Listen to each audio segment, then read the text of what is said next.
அனைவருக்கும் என்னோட வணக்கத்தை தெரிவிச்சுக்கிறேன். ரொம்ப சந்தோஷமாக இருக்குது இந்த மாதிரி ஒரு சக்ஸஸ் ப்ரெஸ் மீட்டில் இருக்கிறது. சூரி சார் இந்த படத்துக்காக ரத்தம்லாம் சிந்தி இந்த படத்தை வந்து சக்ஸஸ் கொடுத்துருக்காரு. ஸோ அதுக்கு நன்றியை தெரிவிச்சுக்கிறேன்.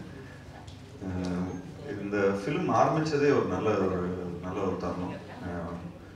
ஐக்கு இந்த படத்தோட கதையை ஃபஸ்ட்டு என்கிட்ட சொல்லும் போதே ரொம்ப எல்லாருக்கும் நிறைய இன்டர்வியூஸில் சொல்லியிருக்கேன். இந்த மாதிரி ஒரு ரொம்ப மாடர்னான ஒரு ஃபிலிமாக இருக்கும், கம்ப்ளீட்டாக ஏதாவது ஒரு ஃபாரின் லொக்கேஷனில் இருக்கும், இல்லை ராம்காமாக இருக்கும். ஸோ நான் அந்த ஸ்பேஸில் தான் அவரை பார்த்துருக்கேன். அண்ட் எல்லாருக்கும் ஒரு விஷயம், எனக்கு ஐக்கு வந்து நல்லபடியாக எப்படி பார்க்கறாங்கன்னா, யுவன் சங்கர் ராஜா சாரோட ஷோவில் நான் அவரை பார்த்துருந்தேன். ஏன்னா அந்த ஷோ வந்து அவர் தான் டைரக்ட் பண்ணியிருந்தார். அப்போது அந்த நேரத்தில் ஒரு கிட்டத்தட்ட ஒரு 35,000 பீப்புள் 40,000 பீப்புள் இருந்தாங்க அந்த இதில். ஸோ ஒரு கிட்டத்தட்ட ஒரு 3-4 ஹவர்ஸ் ஷோ, அதை ஃபுல்லாக கம்ப்ளீட்டாக என்கேஜ் பண்ணி ஒரு டைரக்டர் இந்த அளவுக்கு ஒரு ஆடியன்ஸை வந்து லைவ் ஆடியன்ஸை வந்து என்கேஜ் பண்ணி வச்சிருக்காருன்னா உண்மையிலேயே ஒரு பெரிய விஷயம். ஏன்னா அந்த டைம் டேபிள், அந்த வே, அந்த ஷோவில் இருந்த ஈவெண்ட்ஸ் எல்லாமே ரொம்ப டிஃப்ரெண்ட்டாக இருந்தது. அண்ட் வந்த ஆக்டர்ஸ் எல்லாருக்குமே ஒரு நல்ல ஒரு ஆர்கனைஸ்டாக இருந்தது. ஒரு கம்ப்ளீட்டாக ஒரு ரொம்ப ஆர்கனைஸ்டான ஒரு ஷோ இருந்தது. ஸோ அப்போது மகேந்திரன் சாரும் அட்லியும் சொல்லியிருந்தாங்க இந்த மாதிரி ஒரு கதை கேட்கணும் அப்படிங்கிற மாதிரி கேட்டிருந்தாங்க. அப்போது ஐக் அவர்களை தான் என்னை இன்ட்ரடியூஸ் பண்ணி விட்டாங்க. அப்போ சொன்னாங்க இந்த மாதிரி ஐக் அவர்கள் தான் இந்த கதையை சொல்ல போகிறாரு. நான் அப்போவே சொன்னேன் அவங்ககிட்ட, எனக்கு உண்மையிலே ஐக்கு வந்து எனக்கு முதல்ல நல்லா தெரியும் அப்படின்னு உடனே சொல்லி அடுத்த நாளே ஐக் ஃபோன் பண்ணார். ஃபோன் பண்ண உடனே ஊருக்கெலாம் கிளம்புறதா இருந்தது. பட் உண்மையிலே கதை ரொம்ப பிடிச்சி போய் உடனே அதை சைன் பண்ணி கொஞ்சம் ப்ரீ ப்ரொடக்ஷனுக்கு கொஞ்சம் டைமும் எடுத்ததுக்கப்புறம் நல்லபடியாக பழனியில் போய் கிட்டத்தட்ட ஒரு இந்த படம் வந்து இவ்வளோ ஆர்டிஸ்ட் இவ்வளோ பேர் இருக்கிறாங்க. பட் மொத்தமாகவே ஃபிலிம் பார்த்துட்டிங்கன்னா 55 டேஸில் ஷூட் பண்ணியிருந்தோம். ஸோ ஐக்குக்கு வந்து உண்மையிலே பாராட்டுகள். அண்ட் ஐக்கோட டீமுக்கு பாராட்டுகள் தெரிவிச்சுக்கணும். ஏன்னா இவ்வளோ பேர் மொத்தமாக இவ்வளோ ஆக்டர்ஸை ஹேண்டில் பண்ணுறது வந்து ஒரு கஷ்டமான ஒரு விஷயம். அதுவும் இப்போ இருக்கிற சினிமாவோட காலகட்டத்தில் பார்த்துட்டிங்கன்னா மேக்ஸிமம் எல்லாம் காம்பேக்டான ஃபிலிம்ஸ் எடுத்துடுறாங்க. பட் இப்போ இந்த மாதிரி ஒரு லார்ஜர் தேன் லைஃப், ஹாரர், காமெடி, அதில் ஒரு ஃபேமிலி, அதில் சாங்ஸ் எல்லாமே கலந்து ஒரு ஜனரஞ்சகமான படமாக அமைஞ்சிருக்குது. ஸோ அது ஐக்கு தான் ஃபுல் கிரெடிட்ஸ் போகணும். அண்ட் இந்த படத்தோட சினிமாட்டோகிராஃபர் என்னோட முகமொழி படத்திலே அவர் வந்து ஒர்க் பண்ணியிருக்கிறோம் நாங்கள் 2 பேரும், சத்யா. ஸோ உண்மையிலே ஒரு பெரிய ஒரு பேக் போனாக இருந்திருக்காரு. நான் இது ஐக்கு வந்து சொல்கிற வேண்டிய விஷயம், பட் அவருக்கு பதிலாக தான் நான் சொல்கிறேன். அதை அவருக்கு வந்து இந்த ப்ரெஸ்ஸை பார்த்தோன்னா கொஞ்சம் நர்வஸ் ஆகிட்டாரு. But for his team and cinematographer team, எடிட்டர்லாம் கூடயே இருந்தார் ஃபுல் ஷெட்யூலில். நான் எந்த படத்தையும் பார்த்ததில்லை அந்த மாதிரி ஒரு எடிட்டர் கூடயே ஒரு ஃபுல், அதாவது ஒரு ஆன்லைன் எடிட்டிங் ஃபுல்லாக பண்ணி அந்த மாதிரி எதுவும் பார்த்ததில்லை. ஒரு நல்ல ஒரு டீம், ஒரு வார்ம் டீம், நல்ல விஷஸ் வந்திருக்கு ஐக்குக்கும் சரி.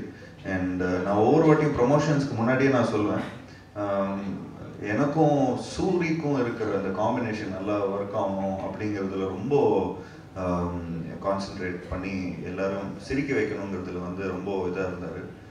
அதுக்கு ஐக்கு தான் ஃபுல் எஃபர்ட் கொடுக்கணும். ஏன்னா அந்த டைலாக்ஸ், அந்த இது என்னதான் இருந்தாலும், என்னதான் நாங்கள் நல்லா நடிச்சிருந்தாலும் அதில் என்ன கான்டென்ட் இருக்கணுமோ அது இருந்தால் தான் நம்மளால் ஒரு விஷயத்த, ஒரு ஆக்டருக்கு வந்து ஒரு கான்டென்ட் தேவைப்படுது. அந்த கான்டென்ட் இருந்தால் தான் அதை கரெக்டாக எனாக்ட் பண்ண முடியும்.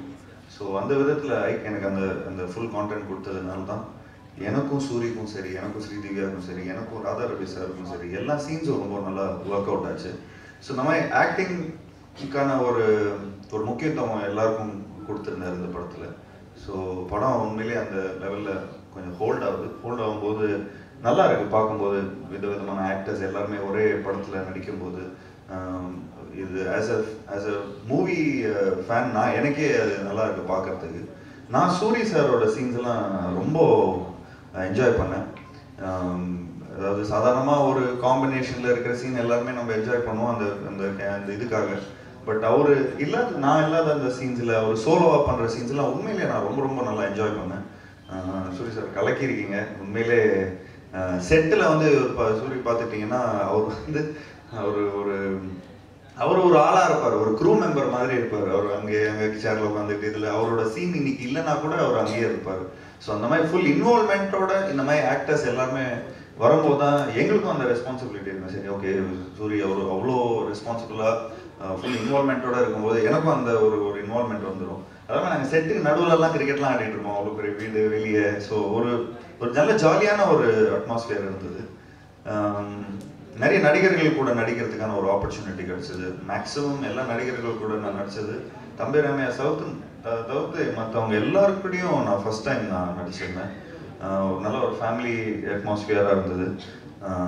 பழனியில் போய் ஷூட் பண்ணியிருந்தோம். ஸோ மேக்ஸிமம் ஏதாவது வெளியூரில் போய் ஷூட் பண்ணுற படங்கள் எல்லாமே மேக்ஸிமம் பார்த்துக்கிட்டிங்கன்னா உண்மையிலேயே அதோட குவாலிட்டியும் சரி, அதோட எல்லாமே ஒரு ஃபுல் 100% ஒரு இன்வால்மெண்ட் இருக்கிற மாதிரி தெரியும். ஏன்னா 6 o'clock அப்புறம் ஷூட்டிங் பண்ணதுக்கப்புறம் திரும்பவும் ஒரு ஃபேமிலி மாதிரி தான் ஹோட்டலில் போய் எல்லாரும் ஒன்றா சாப்பிடுவோம்.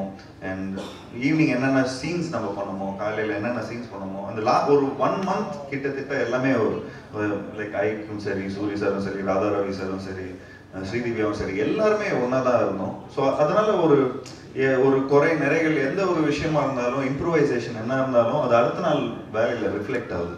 ஸோ இந்த மாதிரி ஒரு ஹெல்த்தி அட்மாஸ்பியர் கொடுத்ததுக்கு ஐக் அவர்களுக்கு என்னோட நன்றியை தெரிவிச்சுக்கணும். அண்ட் மகேந்திரன் சாருக்கும் அண்ட் அட்லிக்கும் என்னோட மனமார்ந்த நன்றியை தெரிவிச்சுக்கிறேன்.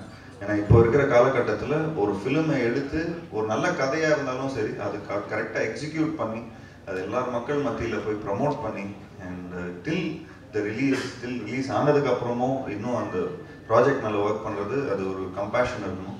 ஸோ இந்த மகேந்திரன் சாருக்கும் சரி, அட்லி சாருக்கும் சரி நல்ல ஒரு கம்பேஷன் இருக்குது. So I'm so happy to be associated.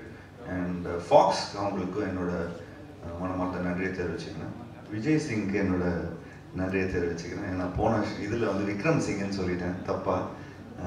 ஏன்னா நெக்ஸ்ட் படம்லாம் பண்ணோன்னா கொஞ்சம் கரெக்டாக சொல்லணுங்கிறதுக்காக இப்போ சொல்லிடுறேன்.